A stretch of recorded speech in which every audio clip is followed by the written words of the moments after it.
La ville de Sherbrooke a été appelée à intervenir plus de 900 fois dans la dernière année pour effacer des graffitis illégaux. Selon la ville, il s'agit d'une année record.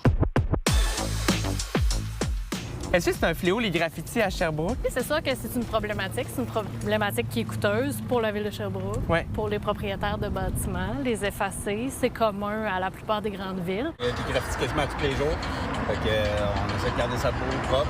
Et sur la palissade du skiol, essayer d'y redonner une nouvelle fleur. C'est difficile d'en venir à bout. Dans le fond, les propriétaires de bâtiments sont responsables de faire le nettoyage sur leur propre bâtiment.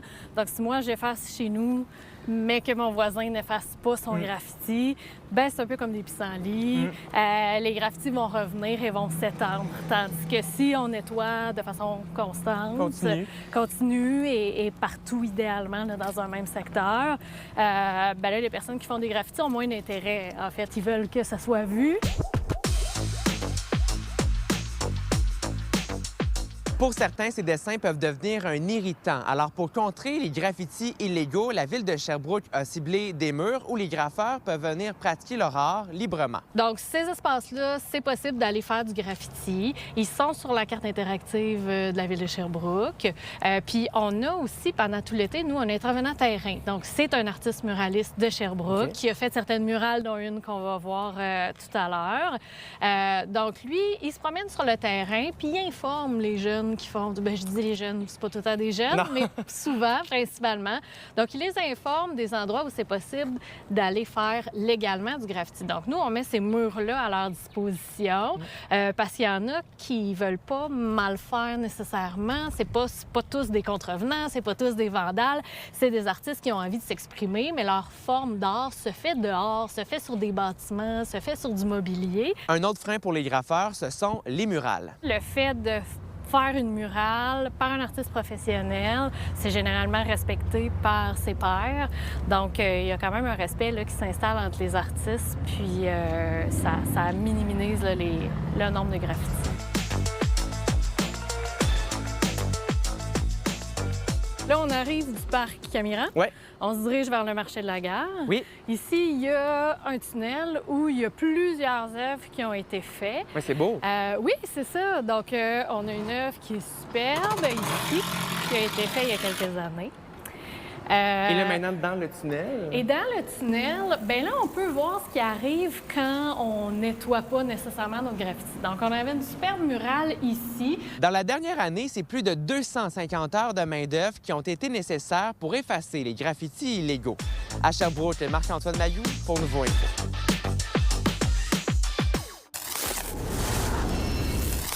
La passerelle qui enjambe la rivière Magog est maintenant rouverte aux marcheurs. La structure en bois a été remplacée par une installation en acier plus durable.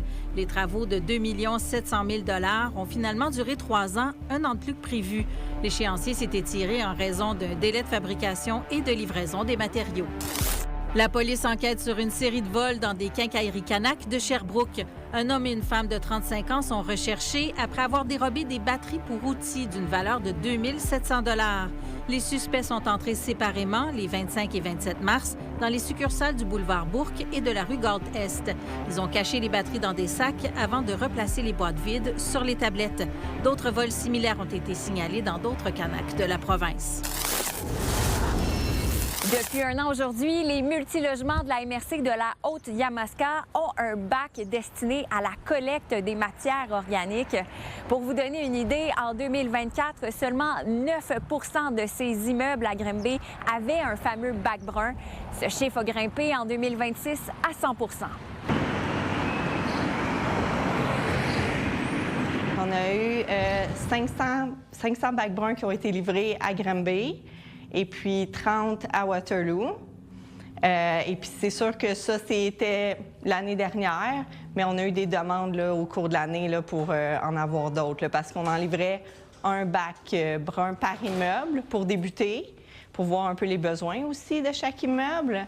Que c'est sûr qu'il y en a qui nous ont appelés là, au fil de l'année pour en avoir des supplémentaires. Voici un bel exemple d'un citoyen engagé qui n'est pas réticent au changement. Il habite cet immeuble multilogement depuis maintenant 20 ans et ça fait seulement un an qu'il y a un bac brun.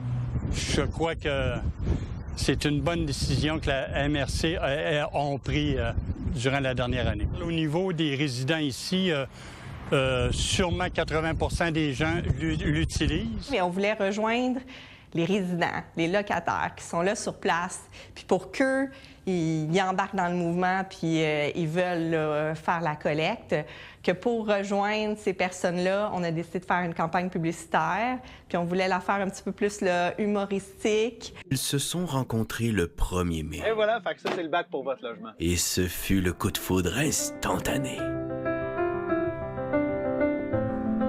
Leur amour poussait plus vite qu'un plant de tomate en plein soleil.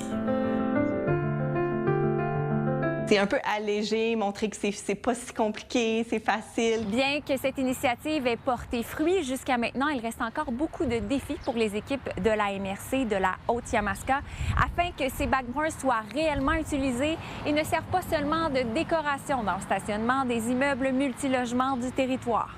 Donc, c'est sûr que suite au suivi de collecte, voir c'est quoi nos chiffres, qui participent pas, on va se faire plus une stratégie là, pour la suite. Mais on veut continuer là, soit à faire de la publicité, à faire des accompagnements. Je veux dire, on est accessible là, vraiment à tous les propriétaires qui ont besoin d'aide. Puis qu'on va continuer, là, c'est sûr, à faire nos efforts. Là. À cause des changements climatiques, chaque personne devrait en prendre conscience. Si vous avez quelconque question en lien avec le compostage sur le territoire de la MRC de la Haute-Yamaska, consultez le site gênédejeter.com. À Granby, Alexandra Paré pour Nouveau Info.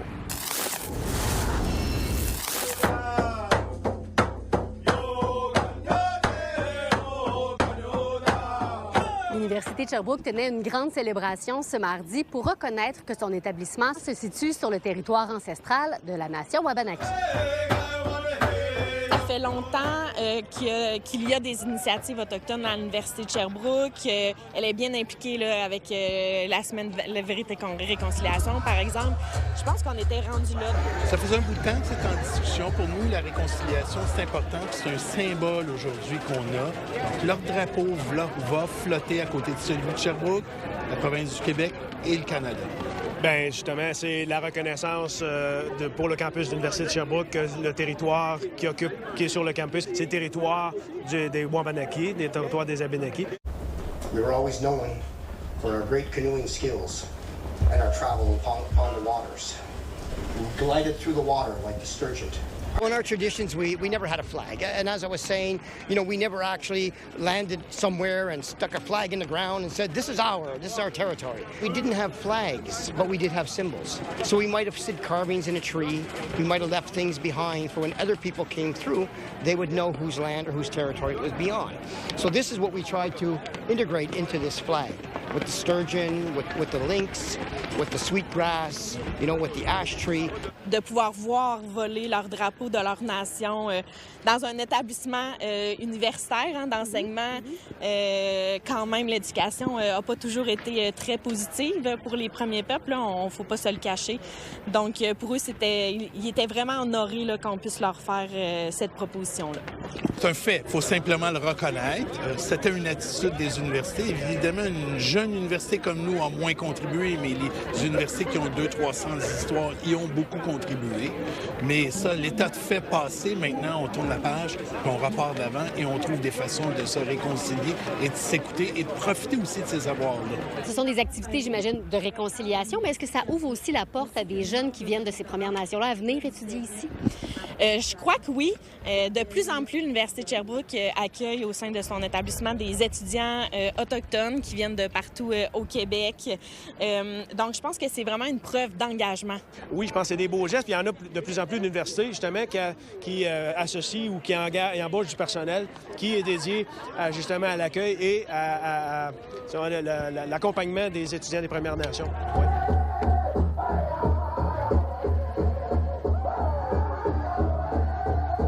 Cette cérémonie était faite lors de la journée de la robe rouge, une journée nationale de sensibilisation aux filles, femmes et personnes bispirituelles autochtones disparues ou assassinées.